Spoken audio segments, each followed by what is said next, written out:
Hari ini kita akan melanjutkan membaca firman Tuhan setiap hari satu pasal. Baca Alkitab yuk. Injil Lukas pasal 14.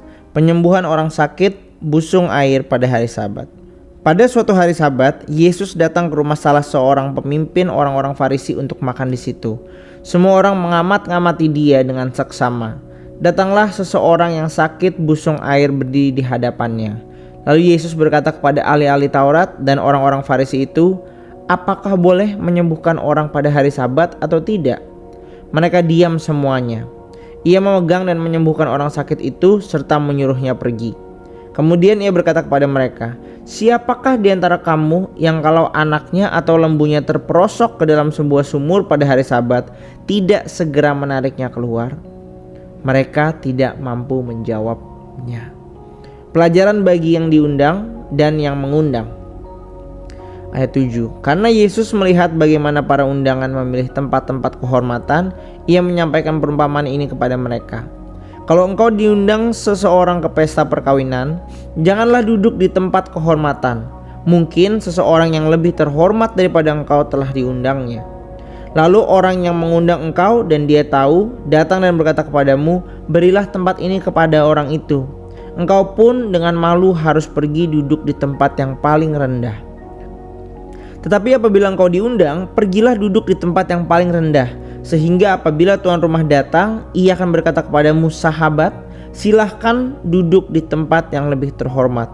Dengan demikian, engkau akan menerima hormat di depan mata semua orang yang makan bersamamu.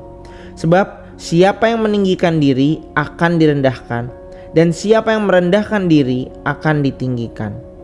Yesus berkata juga kepada orang yang mengundang dia, apabila engkau mengadakan perjamuan siang atau perjamuan malam, janganlah engkau mengundang sahabat-sahabatmu atau saudara-saudaramu atau kaum keluargamu atau tetangga-tetanggamu yang kaya, sehingga mereka tidak membalasnya dengan mengundang engkau lagi, dan dengan demikian engkau mendapat balasannya.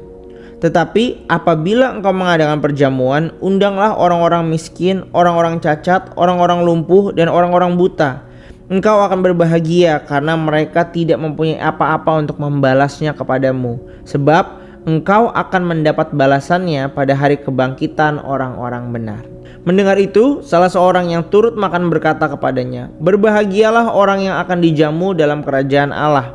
Namun Yesus berkata kepadanya, seseorang mengadakan perjamuan besar dan ia mengundang banyak orang. Menjelang waktu perjamuan, ia menyuruh hambanya mengatakan kepada para undangan, marilah, sebab segala sesuatu sudah siap. Tetapi mereka semua satu demi satu mulai meminta maaf. Yang pertama berkata kepadanya, aku telah membeli ladang dan harus pergi melihatnya, aku minta maaf. Yang lain berkata, aku telah membeli 5 pasang lembu dan aku pergi mencobanya, aku minta maaf.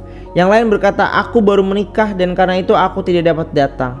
Lalu kembalilah hamba itu dan menyampaikan semuanya itu kepada tuannya. Tuan rumah itu pun murka dan berkata kepada hambanya, pergilah dengan segera ke semua jalan raya dan lorong kota, dan bawalah kemari orang-orang miskin, orang-orang cacat, orang-orang buta, dan orang-orang lumpuh. Kemudian hamba itu melaporkan Tuan, apa yang Tuhan perintahkan itu sudah dilaksanakan. Sekalipun demikian masih ada tempat. Kata Tuhan itu kepada hambanya, pergilah ke semua jalan dan lorong, dan paksalah orang-orang yang ada di situ masuk, supaya rumahku terisi penuh. Sebab aku berkata kepadamu, tidak ada seorang pun dari orang-orang yang telah diundang itu akan menikmati jamuanku. Segala sesuatu harus dilepaskan untuk mengikut Yesus. Ayat 25. Pada suatu kali banyak orang berduyun-duyun mengikuti Yesus dalam perjalanannya. Ia berpaling dan berkata kepada mereka, jikalau seseorang datang kepadaku dan ia tidak membenci ayahnya, ibunya, istrinya, anak-anaknya, saudara-saudaranya laki-laki atau perempuan, bahkan nyawanya sendiri, ia tidak dapat menjadi muridku. Siapa saja yang tidak memikul salibnya dan mengikut aku, ia tidak dapat menjadi muridku. Sebab siapakah di antara kamu yang kalau mau mendirikan sebuah menara tidak duduk dahulu membuat anggaran biayanya? Apakah uangnya cukup untuk menyelesaikan pekerjaan itu? Jangan sampai setelah ia meletakkan dasarnya namun tidak mampu menyelesaikannya, semua orang yang melihatnya mengejek dia dan berkata, orang itu mulai mendirikan tetapi ia tidak mampu menyelesaikan? Atau raja manakah yang kalau mau pergi berperang melawan raja lain tidak duduk dahulu untuk mempertimbangkan apakah dengan 10.000 orang ia sanggup menghadapi lawan yang mendatanginya dengan 20.000 orang? Jikalau tidak, ia akan mengirim utusan selama musuh itu masih jauh untuk menanyakan syarat-syarat perdamaian. Demikian pula lah tiap-tiap orang di antara kamu yang tidak melepaskan dirinya dari segala miliknya tidak dapat menjadi muridku.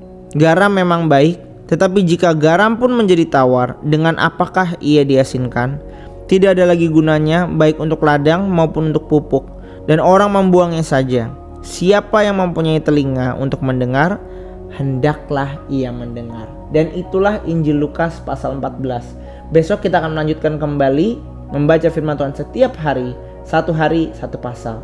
See you tomorrow. Tuhan Yesus memberkati.